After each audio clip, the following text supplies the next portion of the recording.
Okay, so I was just thinking about how the Tower of Babel, and I was thinking about how the language was confounded. And I was thinking about the scripture where it talked about everyone who's a maker of idols is confused and confounded. And then I was looking at Isaiah 14:12 through 17. How art thou fallen from heaven, O Lucifer, son of the morning? How art thou cut down to the ground, which didst weaken the nations? For thou hast said in thine heart, I will ascend into heaven, I will exalt my throne above the stars of God. I will sit also upon the mount of the congregation in the sides of the north. I will ascend above the heights of the clouds. I will be like the Most High. Yet thou shalt be brought down to hell, to the sides of the pit. They that see thee shall narrowly look upon thee, and consider thee, saying, Is this the man that made the earth to tremble, that did shake kingdoms, that made the world a wilderness, and destroyed the cities thereof, that opened not the house of his prisoners? Wow. And I was thinking about how I could see kings when I was in service, but it was like they're separated from their bodies and they were locked in this prison. But their flesh was leading, but their spirit was behind. And it was like they were trapped in a cage. And it was like their bodies would come to me and our bodies would meet. But their spirits, like our spirits, were caged. And it was like our souls were crying out to each other, but our bodies were communicating the only way they knew how. I don't know if that's the way the man saw it, but that's the way I saw it. Spiritual barriers, spiritual cages. And it always brings my attention to you need my help. I always feel like that. Like you need my help, like you're begging for my help. And I'm like, I don't know how to help you.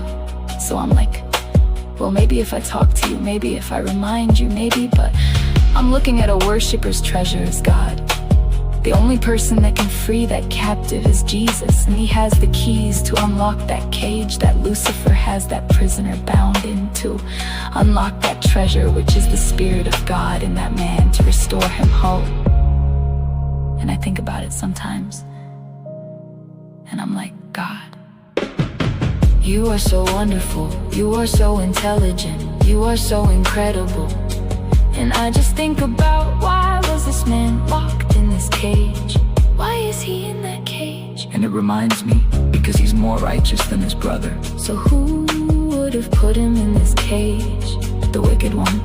And it makes me think about those men, not just in the flesh, not just what they desire in the world, but that their flesh had taken on as if they were the main character. But the spirit, like the heart of that man, was in a cage. And I'm like, wow, God, that's your prisoner, and the Lord is with him while he's in there. But the only other time I was ever able to specify within myself is when I got high for the first time. And I was smoking marijuana with this guy who just came back from prison.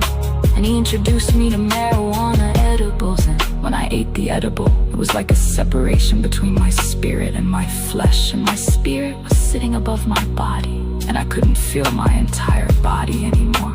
I was walking in my spiritual body, and my body was being guided to this Chinese food restaurant I used to eat all the time.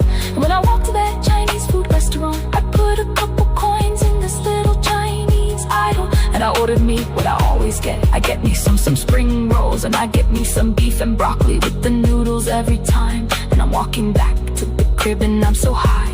My mom tries to stop me and have a conversation with me, and she's like, Kira, you smell like marijuana. You smell like, she said, you smell like cigarettes. And I was like, I don't smoke cigarettes. And she was like, you smell like cigarettes. You know, your grandma died from cancer. And I was like, Ma, this is not the smell of cigarettes, this is Mary Jane. And I was like, Ma, you yelling at me, and I just can't hear you right now. Like, I sat down on the couch, and maybe I got up and I went downstairs, but my body did not exist. It was just straight soul, and all I felt like I was just floating. But I wasn't caged though. It was just my spiritual body was resting on top of my flesh, but my spirit was not in a cage. My spirit was just lost. It didn't have no memory of nothing I had. Like my spirit had no memory. It was like it had amnesia or something. Like my spirit had like an injury. But I can't remember where the injury came from. And I don't know why the injury is there. But I just feel these pulls sometimes. And it's like this in the center of my chest. And I have like this pull in the center of my chest. And it's something that ties me to knowing how to take care of the land, or knowing how to take care of a